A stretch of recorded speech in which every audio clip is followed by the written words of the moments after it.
Good morning, this is Tan, and today is Sunday, February the 7th at approximately 10:35 a.m. and I am in the kitchen with coffee. Good morning. I wanted to talk about Valentine's this morning, the month of love in February, and how we all love to be in love. And I myself am fortunate to, be in love with life and in love with an amazing person. Um, and I just wanted to it always makes me laugh when people are like, oh, I need to buy a Hallmark card. Hallmark did a really good job on merchandising and kind of owned Valentine's. Well, I just wanted to share with you guys where Valentine's came from. One of my favorite stories. If you go back into Wikipedia or you go anywhere online, you can find out all kinds of fun stuff about Valentine's. But one of my favorite stories is about a third century saint. His name was Valentinus, and he was imprisoned for performing marriage ceremonies for Roman soldiers that were not permitted to marry. And he was also imprisoned for giving aid to and ministering to Christians, which was totally against the Roman regime and the Roman Empire.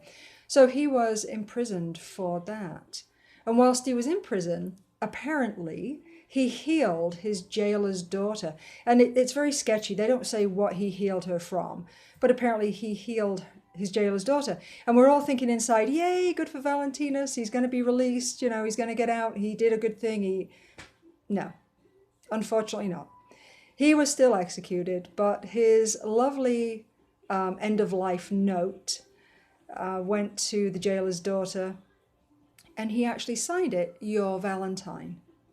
So that was kind of cool that, he gave a lot of love into the world and administered marriages and administered help and aid and, to Christians and saved a girl. And, so as a third person in the third century going up against the Romans, he was a pretty cool guy.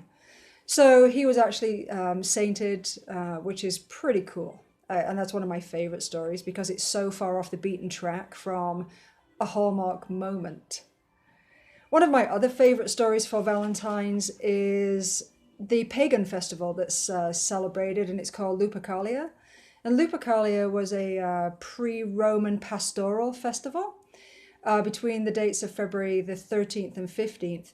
And people celebrated this. And when we're talking about pagans, we don't talk about evildoers and people that worship evil spirits.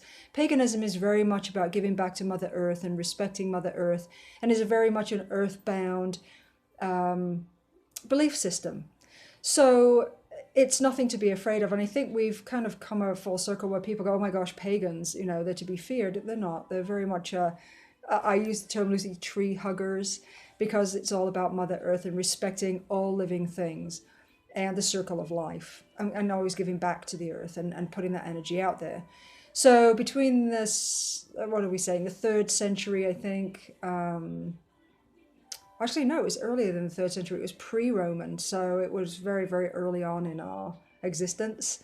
Between the dates February the 13th and 15th, they had Lupercalia, which was a festival. So it was to avert evil spirits and purify the city and to avert evil spirits from people and to purify the heart. Therefore, it releases health and fertility and good energy back into the universe and back into the world, and especially back into nature. So I think that's pretty cool when you think about Valentinus and you think about Lupercalia and all of the very earliest of traditions surrounding Valentine's and, not a Hallmark manufactured holiday. So I think it's really cool when I think about what I do for a living and my back to basics and the amount of love and respect and honesty and honor and integrity that we all try to put forth every day. If we think about that and we celebrate Valentine's and we talk about Valentine's as this, oh my gosh, I need to spend a lot of money. Oh my gosh, I've got to find the perfect card. Oh my gosh, it's February the 14th. I'm going to do something special for my loved one or my families, or I'm going to be a better person on that day. Well, why do we do it for just one day? If we can put that amount of energy out for just one day, why can't we pay that energy and that thought process forward and be that person every day? It always amazes me that we celebrate one day of love, and yet love is what makes the world go round. Love, if we think about basing our life and our life's work on love itself. And from love comes compassion and truth and honesty and integrity and respect. Love is the umbrella term for all of those traits, all of those amazing, wonderful traits. That again, when my heartbeat and your heart beats and we are connected, the other thing that connects us in this world is love and passion. Be passionate for what you speak of, and be passionate for who you are in the world, and be passionate about those around you and what you can do to help those around you. I don't think that's a lot to ask. So as much as Hallmark has done a really good job at making us sit up and pay attention on February the 14th, check it out on Wikipedia or any of the sites that are available online today, and really just go back and take a look at what Valentine's has meant through the ages. It's really cool and really interesting. I will buy a Valentine's Day card because I do love my significant other very much. I do tell her I love her every day. I try to put that vibe out there every day for my friends, my family. It's just who I am in the world. It makes me no better than anybody else. It just means that I like to try and exist in a life of love. And I don't think that's a bad thing. So if we could just, like I said, pay it forward, put love into the world every day, put love, compassion, honesty, truth, integrity out there, surely the world may be a better place. We're not going to fix it in one day. We're not going to fix all the ills of the world in one day with a Valentine's card from Hallmark. We're not.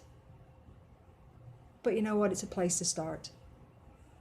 So go forward, my friends, in love, light, truth, and your peace. Please treat each other with love, dignity, and respect. And I will talk to you next week in the kitchen over coffee. Have a great day. Cheers.